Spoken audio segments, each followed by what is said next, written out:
Thank you for being here. This is great to see so many of you. What a turnout, and thanks so much. My name is Homel. I'm one of 4 board members of the Wallenberg Sugihara Civil Courage Society here in Vancouver.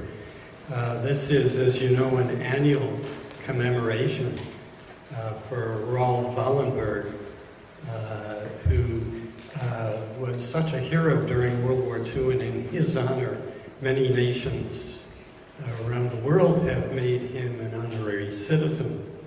So we'll be honoring civil courage today, yesterday, tomorrow. And I want to start by introducing Adam Stein, a rabbi here at the congregation that has so graciously allowed us to use their facilities.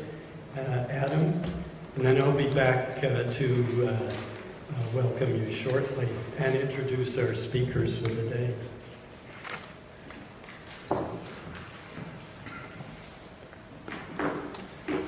Thank you so much, and it's really a pleasure to be with all of you here, and thank you for coming to our building and sharing this space with us.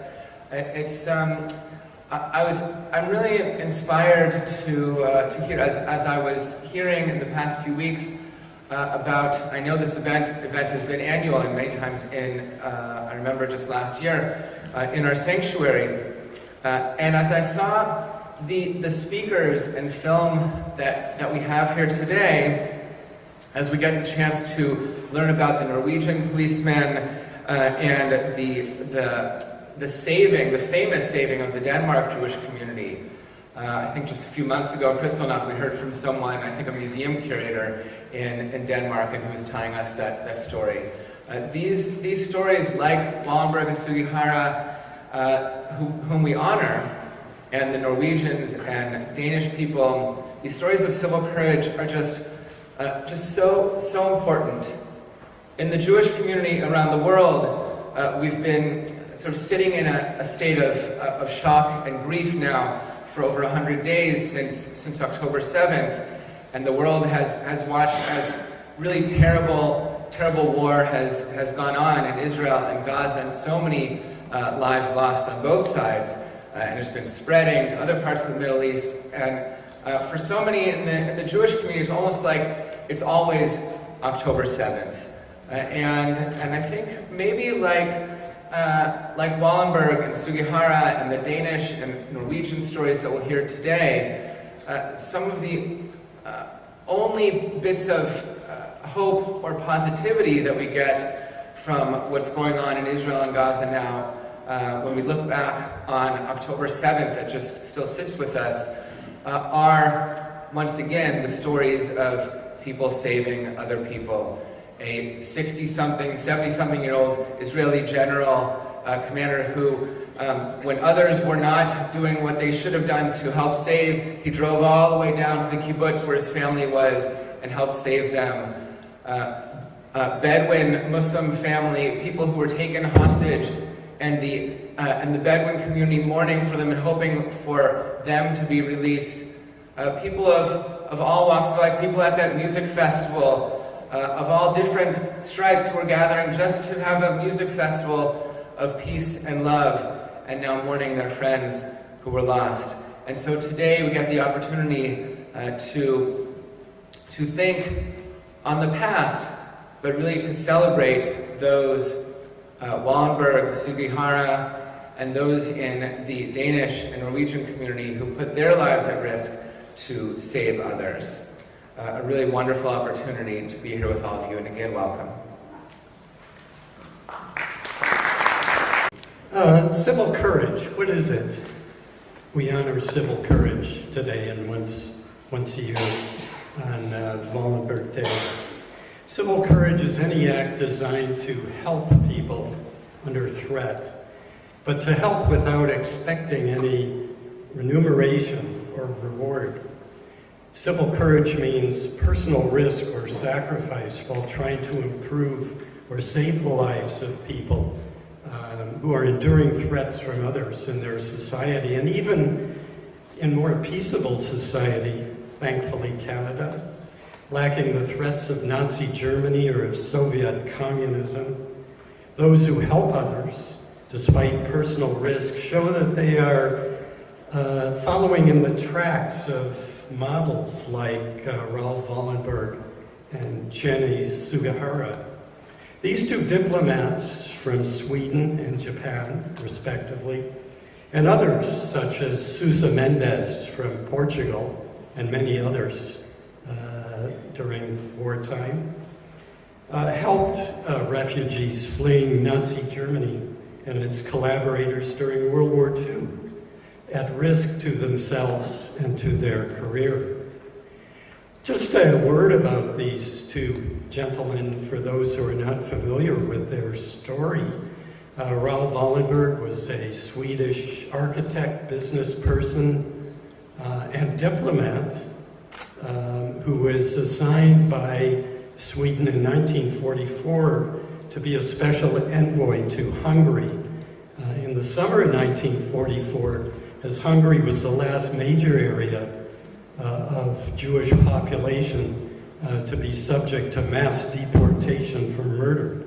And a great personal risk in using incredible courage that is beyond imagining today. He issued protective passports, he sheltered people in buildings, he designated buildings as Swedish territory, Sweden, of course, being a neutral power, so that the German Nazi occupiers of Hungary at that time allowed these people to be saved. Tens of thousands of Jews from deportation and death, although some 420,000 Jews were railroaded to Auschwitz for death during the summer of '44. He disappeared into Soviet captivity on January 17, 1945, hence Wallenberg Day taking place around this time every year, January 17th. And his fate remains unknown, and all kinds of efforts to determine what actually happened to him have proved for naught, even after the fall of Soviet communism. And to this day, his fate is unknown. In return, though, Wallenberg has been made an honorary citizen of Canada. I think Canada was the first. The United States, Hungary, Australia, Israel, and in 2000, the Canadian government named January 17th as Raoul Wallenberg Day. If you're in the QE Park, Queen Elizabeth Park, you may see a plaque dedicated to Wallenberg near the bottom of the falls there in the park. And what about Chiune Sugihara? He was a Japanese diplomat resident in Kaunas, then the capital of Lithuania. Today it's a second city there. And he chose to act as Japanese vice consul, at clear professional risk to himself and his family, issuing transit visas that allowed about 2,000 Jews, over 90% from Poland, to escape certain death. And with a transit visa, they were able to remove themselves by overland train to Japan, and many of them hence ended up in Shanghai during the war, and some of them came to Vancouver after the war. We have here, by the way, somebody who was an actual recipient of a Sugihara visa here, Nomi Kaplan here. I honor her by mentioning that she and her brother and father actually received from the hands of Chiune Sugihara last-minute visas. I understand, as she was telling me, that those visas were tossed from the train as Sugihara was forced to leave. She also has a recount of her story there in this book that you can see. There's also, moving on, the civil courage of ordinary yet extraordinary people in Lithuania, Latvia, Estonia, who in 1989, 1990, and early 1991 put themselves literally on the line to remove themselves from Soviet Russia control and to restore their independence and freedom. And some paid with their lives. A similar cause motivated others in East Germany at that time. So just very briefly about the background to our group. In 2006, a former ordinary Swedish consul, Anders Neumüller, began Vancouver's annual commemoration of Wallenberg Day. He envisioned a non-profit society that would honor people who exhibited acts of civil courage. And so the group was formed in 2013 to honor British Columbians who have demonstrated civil courage in the past, and to promote civil courage now when it is very much called for. Some people who've received past honors or organizations: Doctors Without Borders, BC healthcare workers 2 years ago, right here. Caregivers at the border between Ukraine and Poland, right here last year. And individuals such as Chief Robert Joseph and Ujjal Dosanjh. So in closing, we look forward to chatting with you later on. We're going to have a reception through the doors or around the hallway right here in the back. And we'll have tea and coffee and goodies at that time. And we appreciate any donations at the front or any volunteer activities that you'd like to help us out with during the year. We are lucky, as I said before, in Canada to live in mostly a peaceful society.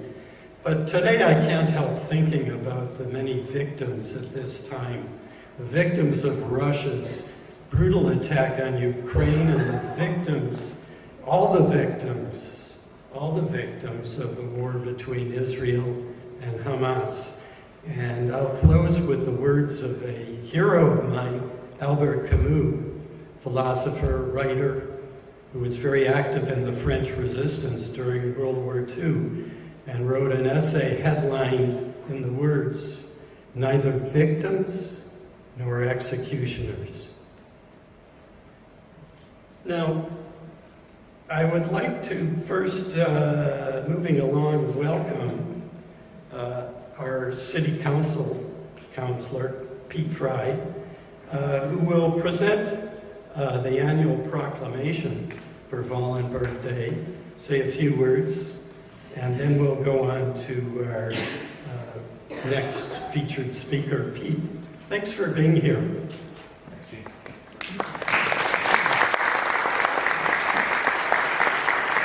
Thanks, Gene, and thanks everybody for having me here today.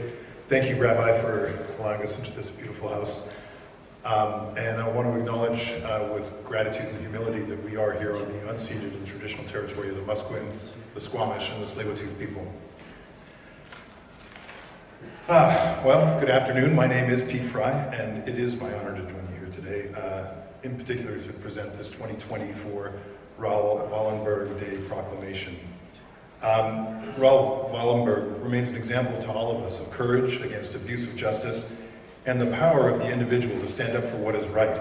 And on behalf of Mayor Ken Sim and the City of Vancouver, it's my honor to officially proclaim January 21st as Raoul Wallenberg Day in the City of Vancouver. Now, I have a proclamation here that I'm going to read out. Now, normally, as is our tradition, there's other councillors in the room, which I'm scanning and see not, we would read it out together as a sign of our respect. But seeing as it's just me, I'm just going to read it out for you all. Whereas Raoul Wallenberg was a Swedish diplomat and hero who saved the lives of thousands of people condemned to certain death by the Nazis during World War II.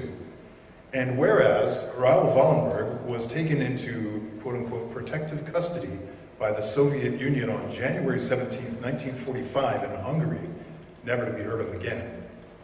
And whereas the Swedish and the Jewish communities have paid tribute to Raoul Wallenberg with a plaque in Queen Elizabeth Park and annual events to commemorate the life and deeds of this outstanding honorary citizen of Canada, and whereas this year we recognize the civil courage of Danes, Swedes, and Norwegians who during World War II defied Nazi policies that threatened the lives and human rights of their neighbors and citizens, I, Pete Fry, on behalf of Ken Sim, Mayor of the City of Vancouver, and on behalf of Vancouver City Council, do hereby proclaim January 21st, 2024 as Raoul Wallenberg Day.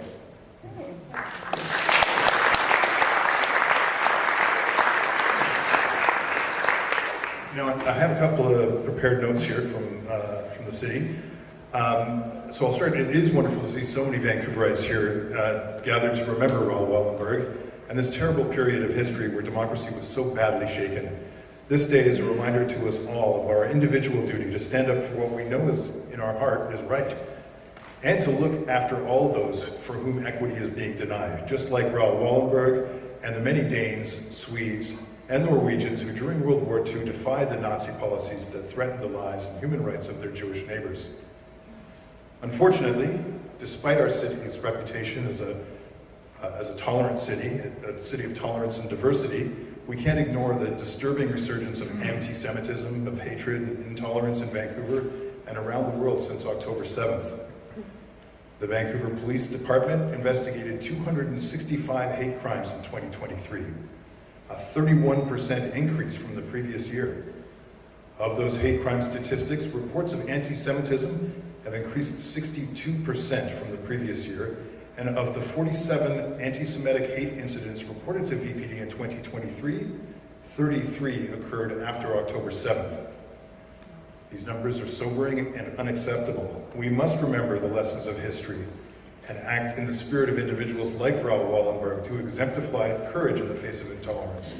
Anti-Semitism has no place in Vancouver. It is essential for us to stand together against hate and learn from the past. To our Jewish community, we recognize the continuous efforts and resilience you've demonstrated. You are not alone in this fight. The City of Vancouver is committed to standing against hate, against violence and intolerance, and for the human rights and dignity of all. And here's where I'm going to go a little bit off the prepared script a little bit and add my own comments. Because today, on this day, the 18th Raoul Wallenberg Day to take place in Vancouver as an official recognized proclamation, it takes on an especially somber and sobering tenor. This has been 113 days since the horrific and abominable terrorist brutality inflicted on Israel. And since, in what surely must be the worst extent of violence in the region in modern history, tens of thousands of civilians have been killed or injured. And it seems like every day we're hearing more bad news, and the Middle East seems poised to boil over. I have no direct connection or relation to the unimaginable suffering happening 10,000 kilometers away. Outside of this gathering, I think many Vancouverites don't.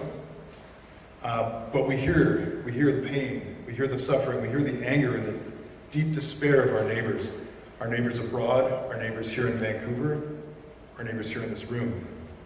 I'm not a religious person at all, but I've found myself praying a lot lately for peace. And I'm often crippled with a really great sense of sadness and dread. And I figure I can confess that to you here in this room because we're in a house of God. And if I can't confess here, then where else can I? But reflecting here in this house of God on a peaceful warrior who saved 100,000 lives, the greatest humanitarian of the 20th century, a selfless hero who bravely carried a torch of light and hope into the darkness of days, confronting evil and hatred armed with little more than the strength of his righteousness and convictions. I say it's good to be here and to reiterate in the clearest possible way that the City of Vancouver has no tolerance for hate. Hate in any form will not be tolerated in Vancouver. We stand against anti-Semitism, and we stand together. Thank you to the Wallenberg Sugihara Civil Courage Society for convening this important occasion, and thank you for including the City of Vancouver to be part of this important day.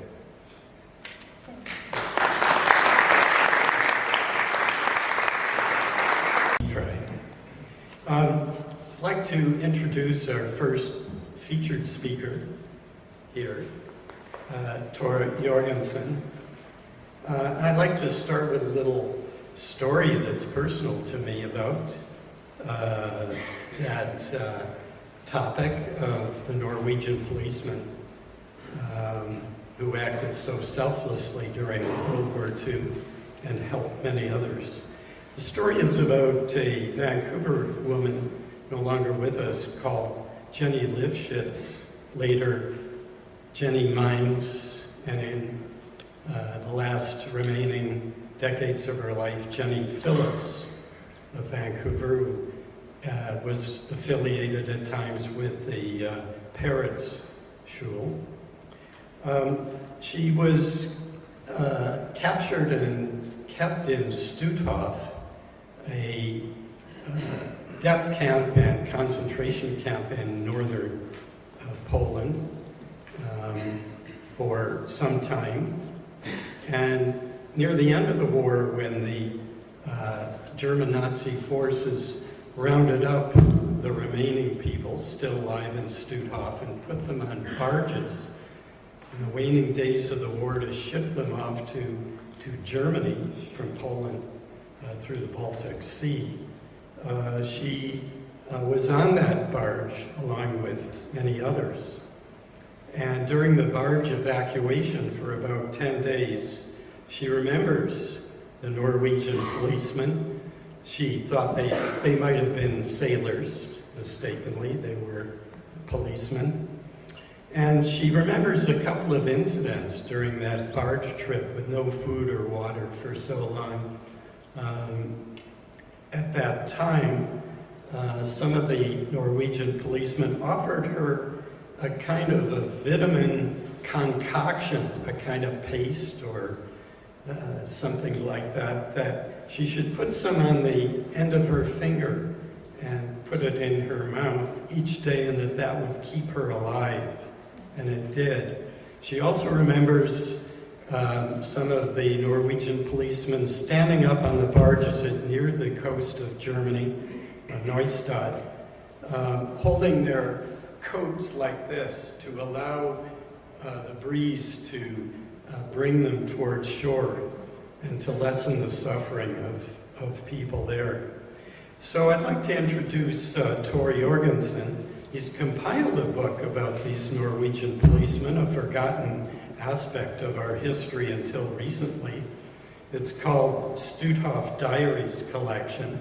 There'll be copies that you can acquire out in the lobby afterwards. His father was one of those policemen. And in honor of his father and his father's comrades, he's put together this book filled with lots of detailed information on them. In 1943, under orders from Nazi Germany, these policemen refused to carry out Nazi orders, including rounding up Jews and many other non-Jewish groups in Norway and to certain death. They refused to join the German war effort later on in Stutthof and stayed loyal to a free Norway. They achieved real camaraderie among themselves. And as I mentioned in that little story at the beginning, they helped other prisoners in Stutthof. I was there some years ago. It's just an amazing spot where history still lives, and it was interesting to see lots of groups of Polish school kids being taken through and getting really good tours of that site. We also looked up cards that had the names of Jenny Lifshitz and her relatives there. The people captive there were not only Norwegian policemen, but many Lithuanians, many Poles, and many Jews of Eastern and Central Europe. So I like what Tor said at the end of the introduction. He says, this is a story of the redemptive power in making a conscious choice against evil, a choice available to each of us to help utterly helpless people who are without hope. And I welcome Tor to tell us about his father and his experiences with him. Thanks for being here. If there's any Norwegians out there,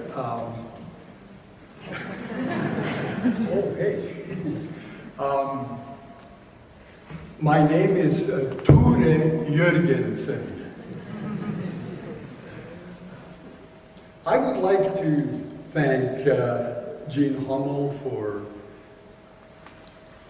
for inviting me to take part of the Raoul Wallenberg, I don't know if my Swedish is correct there, day. Wallenberg was responsible for saving more than 100,000 lives, fellow Jews. It is truly an honor to be here. On the morning of August 16th, 1943, the Oslo chief of police was executed by a German firing squad for his refusal to arrest 3 young girls who failed to show up for mandatory labor under Nazi law. The opposition to the police chief's execution resulted in the arrest of Norwegian policemen regarded as a potential threat to the German occupation. 271 police prisoners were transferred to Stutthof, a concentration camp in eastern Poland, and my father was one of those policemen. In the concentration camp, they kept diaries and recorded what they observed. My father,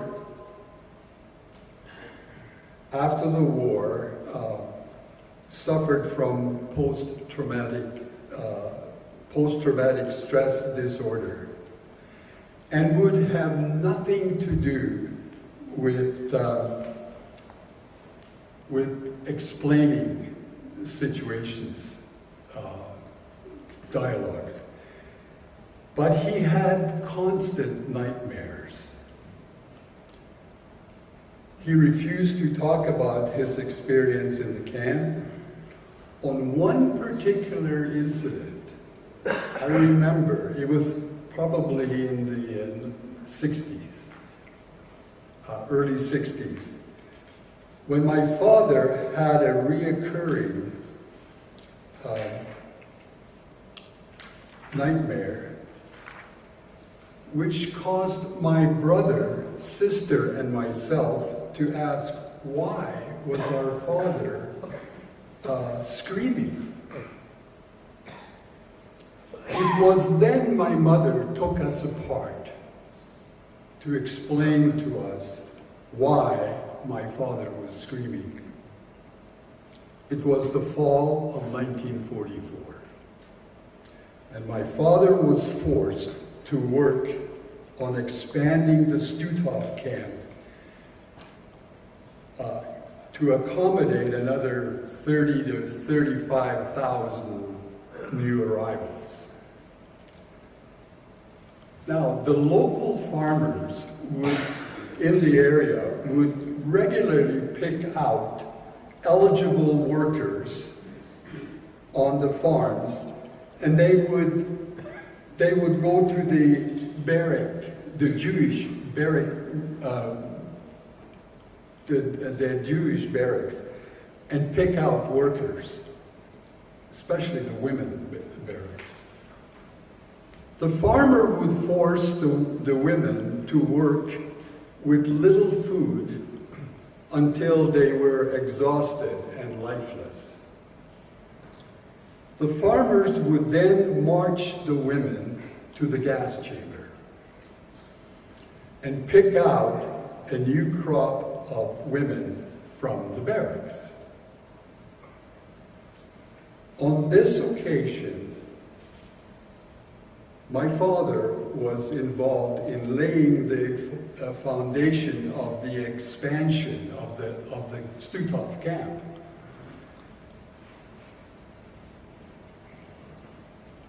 When a young lady, about 18, dropped in front of him, she was on her way to the gas chamber. My father spoke perfect German, as she did. She said that she didn't want to die and asked him to help her. The guard who stood close by said to them, "If you touch her, I'll shoot you both." The memory of that young girl haunted him constantly and was one of the many nightmares that he had. In 2010, I took a film crew with me to Norway to interview Norwegian survivors of the Stutthof concentration camp. And I'm glad I did, because there are no more survivors. My father died in 1998, and I have spent over the 20 years collecting and translating the diaries that into English, both the diaries and the memoirs. In 2021, I published what is called the Stutthof Diaries, with plans to do a documentary based on the publication. I have several copies with me in case you were interested today. I also published a website. Not only is it informative, but it also connects thousands of people around the world to share their stories. Additionally, our plans include an app to represent the story of the Stutthof camp from those who actually witnessed the atrocities of the Nazi regime. The course on the Holocaust is mandatory in BC, Alberta, Saskatchewan, and Ontario. We realize that kids in grades 10 and above, they are addicted to cell phones. Therefore, we are planning to create an app that will allow students to view video interviews, the same interviews that we experienced, that I filmed, and not forget the Holocaust. I would like to thank you for being here at the Wallenberg Day. Thank you.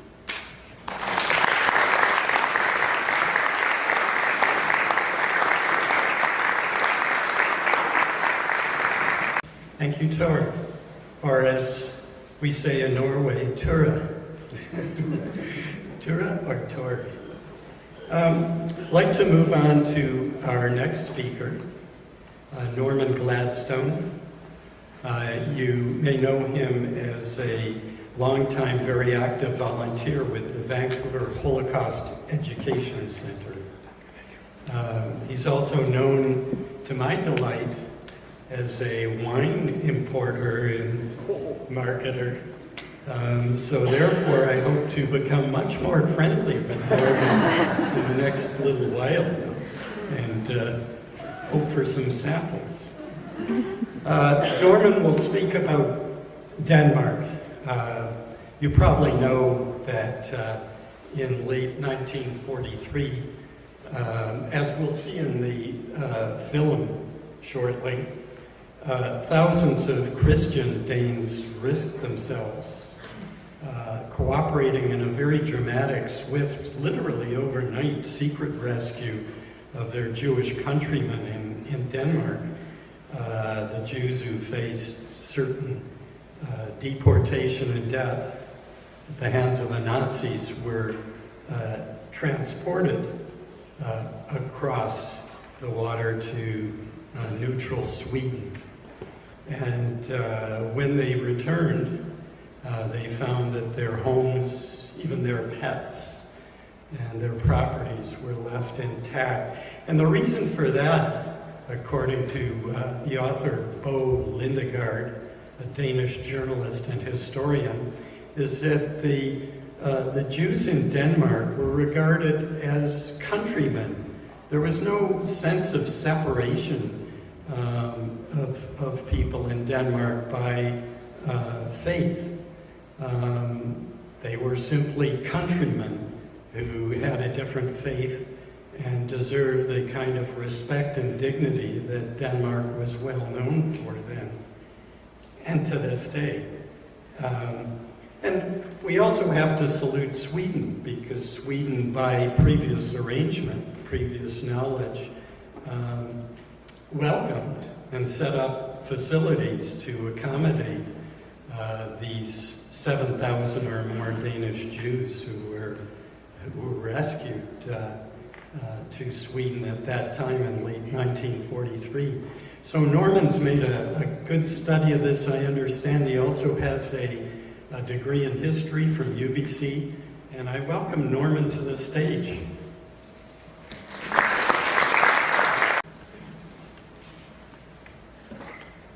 Thank you, Chairman Homel, President Lefebvre, honored guests, Rabbi, ladies and gentlemen. Thank you for this opportunity to talk today about the rescue of Denmark's Jews during the Second World War. On April 9th, 1940, Nazi Germany launched an unprovoked and surprise attack on neutral Denmark. After brief skirmishes on the border and in Copenhagen, Denmark surrendered within hours of the invasion. What followed were more than 5 years of German occupation. In every country that Germany invaded during the Second World War, it immediately introduced discriminatory policies and laws against the local Jewish populations. As we are sadly aware, these policies inevitably led to, in one degree or another, to ghettoization, incarceration, starvation, deportation, and enslavement, culminating in mass murder. However, there was one notable, albeit temporary, exception to this German policy, which was Denmark. Quite simply, the Germans left the Jews alone. There were no restrictions imposed, no special identity cards, yellow stars, or placing Jews in ghettos. No constraints were placed on Jews regarding jobs, studies, or movement. For Denmark's Jews, life continued as normal, or as normal as any other Dane, under the circumstances of wartime occupation. That situation existed for 3 years and 5 months when it all changed. In October 1943, the Germans moved against Denmark's Jews to deport them to concentration camps in other parts of occupied Europe. But before the German roundup occurred, thousands of Danish civilians spontaneously reacted to hide the majority of the Jewish population and, over a 3-week period, found them secret passage to nearby neutral Sweden. What the Danes achieved was one of the greatest civilian rescues of the Second World War. When Denmark surrendered to Germany, an extraordinary arrangement was struck.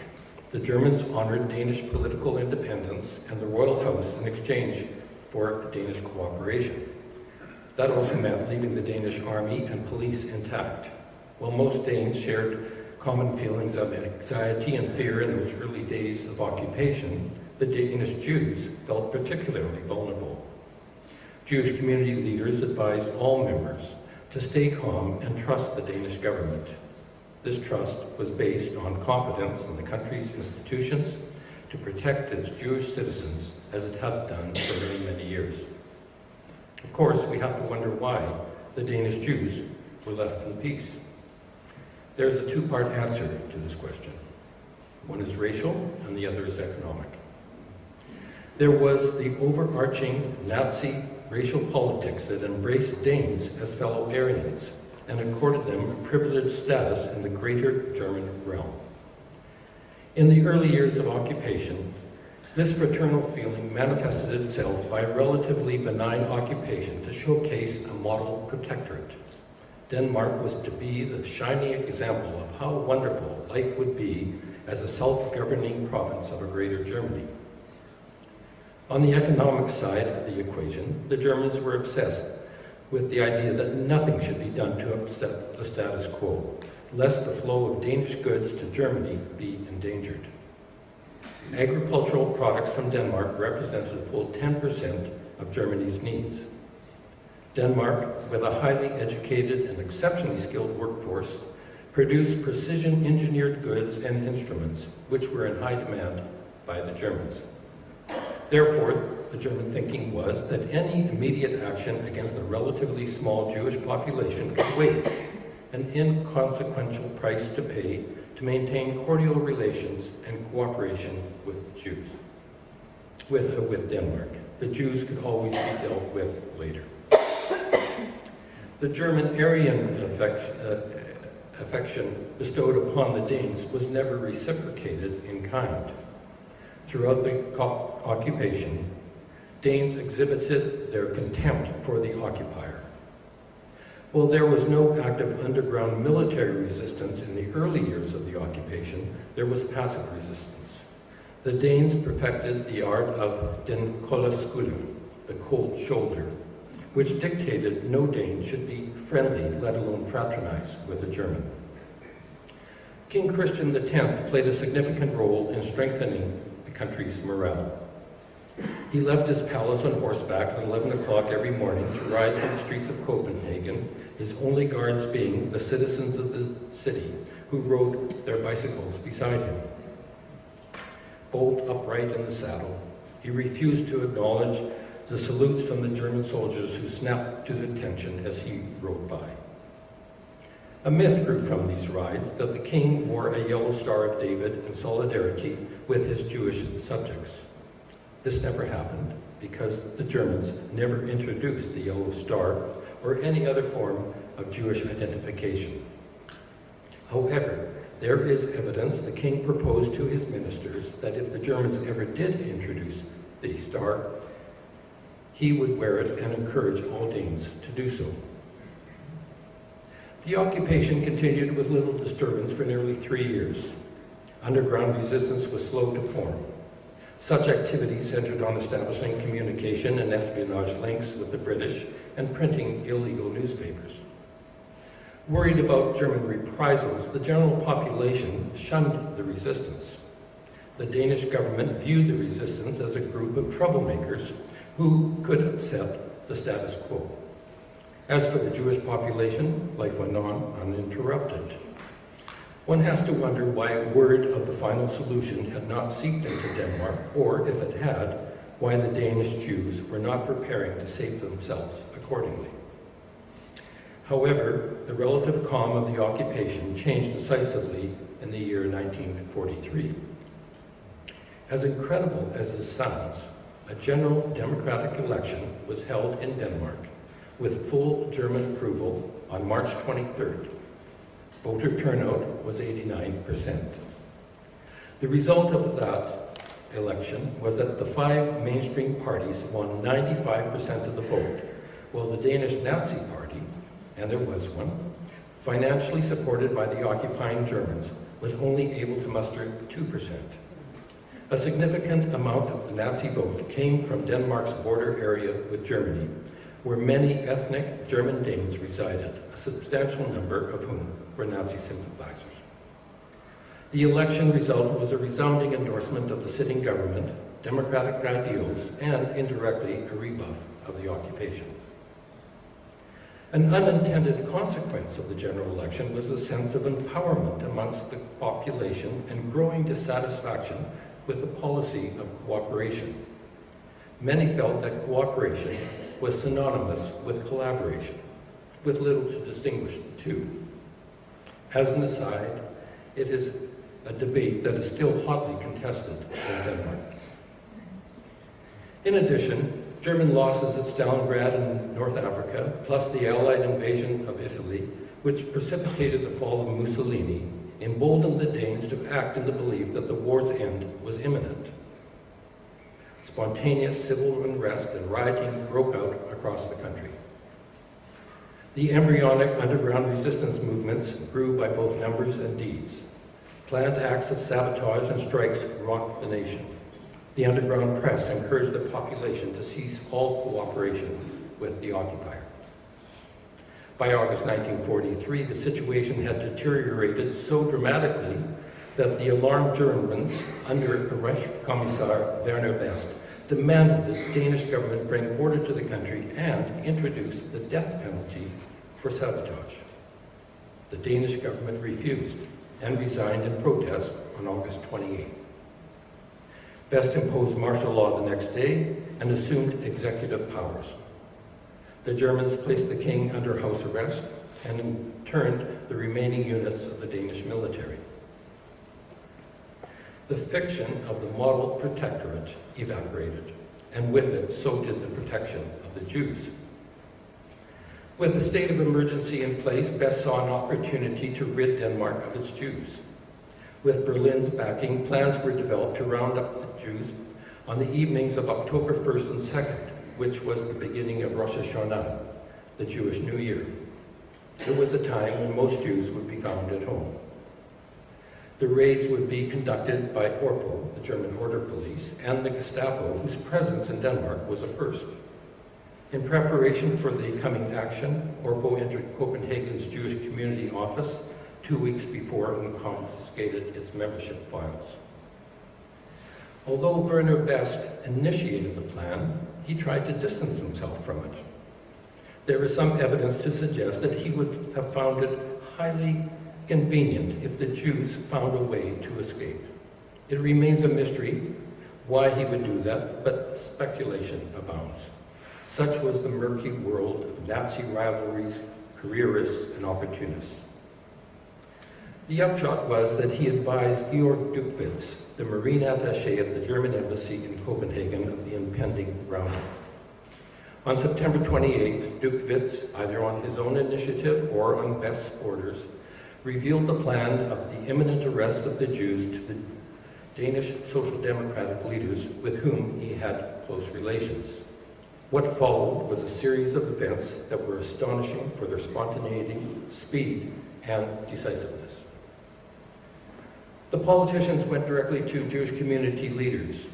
Acting Chief Rabbi Marcus Melchior informed his synagogue congregation of the looming threat on September 29th at a special morning service and requested that they leave quickly to spread the word to the rest of the Jewish community. He also pleaded with them to leave their homes and take shelter elsewhere. Civil servants, Lutheran priests, the staff of the Swedish embassy, members of professions, other politicians, and professional associations also sent out warnings. The German plan had become an open secret. By and large, this communication worked, as most Jews responded appropriately. Within hours, the Danish Jews managed to pack and make arrangements for their property, valuables, and businesses before going into hiding. Some did not. On October 1st, 1943, the first raids on Jewish homes occurred, resulting in 284 arrests, with 180 captured afterwards. In total, 464 Jews were sent to Theresienstadt concentration camp in Czechoslovakia. Interestingly, the Orpo and Gestapo were under strict orders not to break down doors or force entry. If no one answered the knock, then they simply walked away. Also, on October 1st, nearby neutral Sweden openly broadcast its willingness to give unconditional asylum to Jews. Sweden lay across a body of water called Öresund, only 4 kilometers from Denmark, at its narrowest point. It seemed like the most obvious destination for the now desperate Jews. Who were these rescuers? Who were the people and the organizations hurriedly put together to help the Danish Jews hide and then get them to Sweden? A few Jews succeeded in fleeing the country on their own, but the vast majority needed the help of others. The entire Danish population seemed to be aware of the Germans' diabolical scheme. Neighbors, colleagues, friends, and in numerous cases total strangers, none of them who were Jewish, offered accommodation or opened their doors upon request. They did this at significant risk. These individual actions were spontaneous, sometimes chaotic, but effective. One day the Jews were relatively secure in their own homes. The next day they were fugitives. From one day to the next, ordinary, law-abiding citizens transformed into rescuers working outside the law. To hide and move large groups of people required much more detailed organization than what individuals could offer. There were religious and civic societies that literally overnight devoted their efforts to this cause. There was the Folkekirken, the Danish Lutheran People's Church. On October 3, 1943, Bishop Clusang Damgaard, the leader of Denmark's Lutheran Church, issued a letter to be read in all the churches informing Danes of the Jewish plight and urged congregants to act on their conscience. It was a confirmation of an already de facto situation, where individual priests and congregants were hiding a considerable number of Jews. The bishop's letter encouraged more to act. In 1941, professional groups such as doctors, engineers, teachers, and others were organized along professional lines in anticipation of the day of being called upon to serve the country in some capacity. The groups were dubbed the study circles, and then abbreviated to the circle or the ring. The medical doctors formed one such ring. When Jews started to appear in hospitals seeking food or shelter, the doctors moved swiftly into action. Jews were admitted into hospitals under fictitious names with bogus ailments and hidden throughout the wards until transportation could be arranged. Copenhagen's Bispebjerg Hospital saw approximately 2,000 Jews pass through its doors. Senior nurses organized taxis and moving vans to transport their hidden charges to the coast. Dr. Carl Henry Koster, medical head of Bispebjerg Hospital, is quoted as saying afterwards, "It was the most natural thing to do. I would have helped any group of Danes being persecuted. The Germans picking on Jews made as much sense to me as picking on redheads." Once the persecution of the Jews started, the Danish police allied itself with the underground movement. The participation of the police was significant and vital. Not only did the police overlook the open activity in the fishing villages and in the harbors, they also set up an escape route that they organized and managed themselves. On the night of the German action, the Danish police issued a command that no Danish policeman was to participate in the arrest of Jews, nor were the coastal police permitted to arrest any Jews leaving the country. There were pre-existing units of the Danish underground just recently unified under a single command called the Danish Freedom Council. As mentioned, the underground resistance movement had no broad appeal or support from the Danish population. That changed instantly when the crisis of 1943 erupted, and there was a groundswell of moral and financial support when the Germans moved against the Jews. Many non-professional ad hoc organizations formed within hours. One such example was a group created in the port city of Helsingør in Danish. in response to seeing many despondent Jews seeking passage to Sweden. 4 friends banded together. They dubbed their group with the innocent-sounding name the Elsinore Sewing Club. Members of the Sewing Club swelled. They organized places for the Jews and eventual passage across the water to Sweden. After completing the rescue, the Elsinore Sewing Club became part of the Danish underground resistance. Then there were the all-important captains and crews of the fishing boats that lay in the harbors along Denmark's east coast. Without them, the rescue would fail. Some fishermen acted individually, while others formed groups and allied themselves with the existing underground or the hastily formed ad hoc committees. Many fishing boat captains charged for passage to Sweden. Some didn't charge at all, and some wouldn't do the passage for any amount of money. While it is tempting to feel disappointment regarding the payment for passage, the reality was that the Danish fishermen had fixed expenses and took enormous risks. In the event of capture, the boat would be impounded, and most likely the captain and the crew would face jail time or even death. Rabbi Marcus Melcher, in his memoir, stated that these charges were, quote, fully justified. What is interesting to note, though, is that there is no known case of a single Jew left behind because of an inability to pay. Knowing about the rescue and the rescuers still leaves a void in this narrative. What motivated the Danes to act?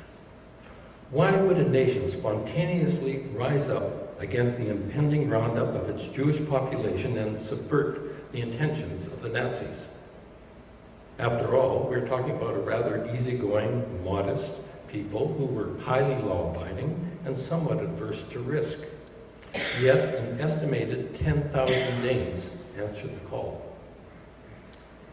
In the commentaries of the rescue, there is a proposition that states that the conditions were perfect and unique when compared to other occupied European countries. There was a relatively small Jewish population. A safe, friendly, neutral country existed nearby. The German occupation of Denmark was less harsh and not as pervasive as it was in other European countries. The German occupation of Denmark, the German occupation felt that they shouldn't prosecute the roundup too vigorously. This statement insinuates that it was the easiest of all escapes possible, a cakewalk, so to speak. There is certainly some grains of truth regarding the elements of the proposition, although the insinuation is false. It was a dangerous and complicated rescue. Some people died, and those captured faced severe consequences. But this proposition ignores the fact that the Danes had another option. They could have done nothing. They could have done nothing. They could have played it safe, not taken the risk, and silently let the Germans do what they did in every other country they invaded, which was to isolate the Jews and murder them. An elected parliament, a non-politicized judiciary, a free media, and all the other civic organizations that daily reinforce democracy. What the Germans did not understand at all was that when they moved against the Danish Jews, they moved against all Danes. The action against the Jews was an insult to the Danish people's highly developed sense of social justice and human rights. These were values absorbed and refined over many decades. The Danish national character of the 1940s was shaped by the influences of the Enlightenment and by exceptional, inspirational thinkers and luminaries whose teachings were passed down from generation to generation. The foundation of Danish democracy was the Constitution of 1849 and subsequent amendments, which included a broad range of civil rights which applied to all people residing in Denmark.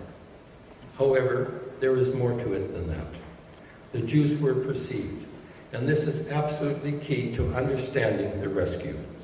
The Jews were perceived not as Jews per se, but as fellow Danish countrymen and women, and were fully embraced as such. The Danes were outraged that one segment of the population should be singled out and persecuted.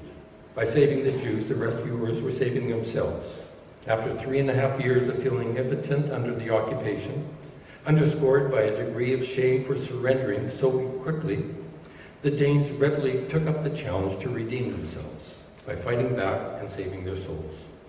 From the Danish perspective, all of humanity was imperiled, and civic-minded Danes could not allow themselves to stand idly by as disinterested spectators. Sweden's position was equally complex. Although a neutral country, it freely allied itself economically with Germany by supplying significant quantities of iron ore and industrial goods. It also allowed German troop movements to cross its soil to Norway. As for providing a sanctuary for fleeing Jews from Norway, Denmark, and other countries in the early years of the war, Sweden remained steadfastly indifferent. However, that changed in 1942, when Swedish public pressure forced the authorities to open the border to Norwegian Jews.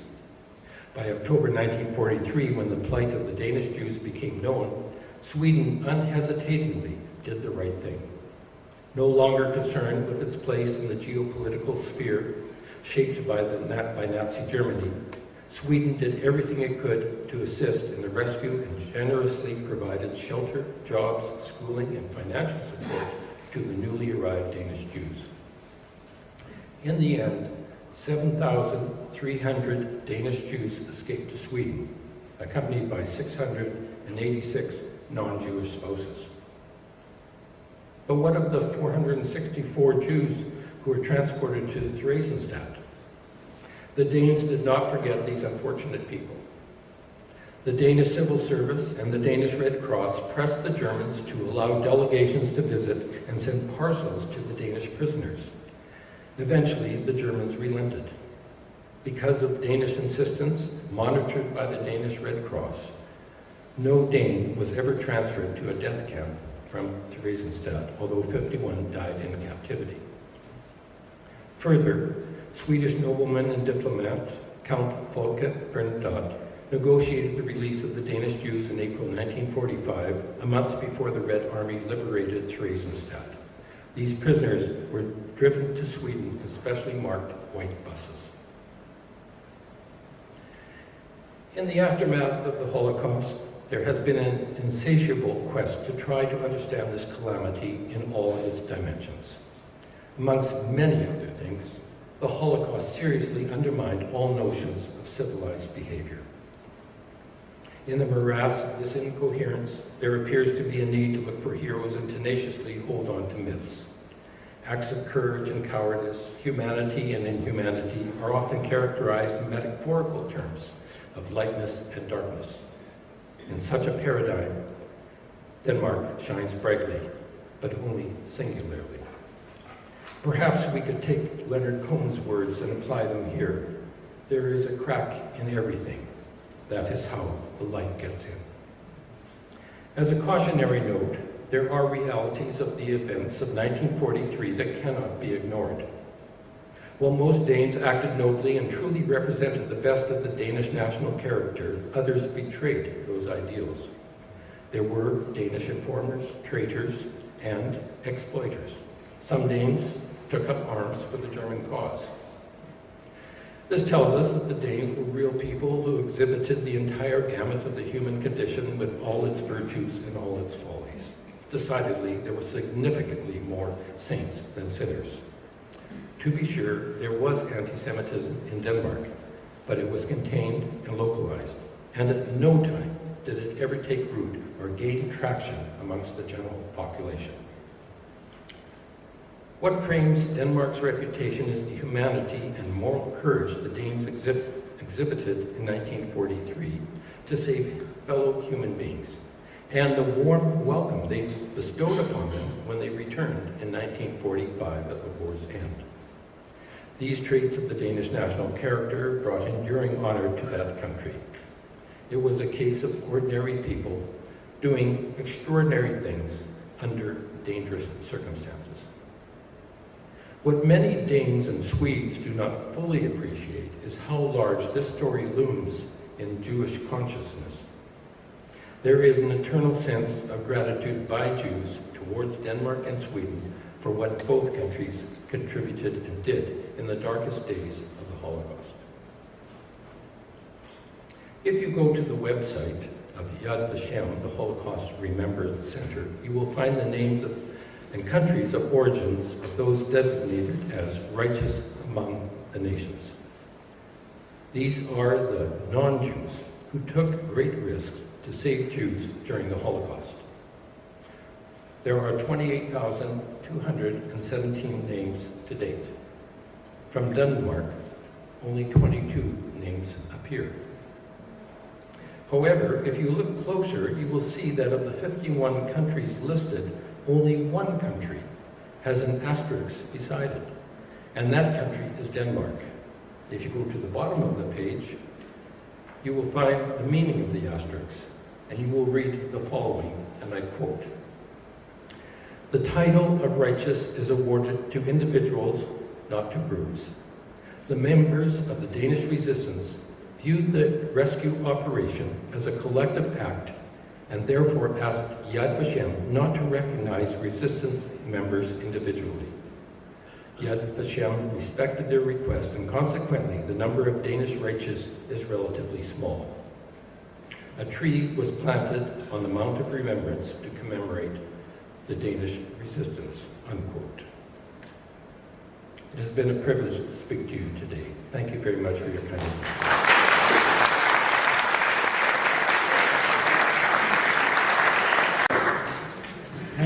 Thank you, Norman Gladstone, for excellent coverage, excellent overview, to which I can only add that Norwegians also smuggled Jews in Norway under winter conditions through the wilderness into neutral Sweden. So with that, we can move on to the film that we have for you. A few of us have viewed it, and it's a really excellent coverage. It's called Passage to Sweden, but it covers Norway, Denmark, Sweden, and through Wallenberg, Hungary, near the latter part of the movie. I hope the visuals will be okay. It's we've got a skylight here that may have an effect on the screen. I'm told that the sound is now in great shape. And so I think that's it. We'll follow the film with a question period briefly, and then I invite everybody to go for refreshments in the annex through the doors there. So I guess we're about ready for that. Do we have to set up the computer screen projector? The librarian there will be moving them out close to the place where the coffee and goodies will be served.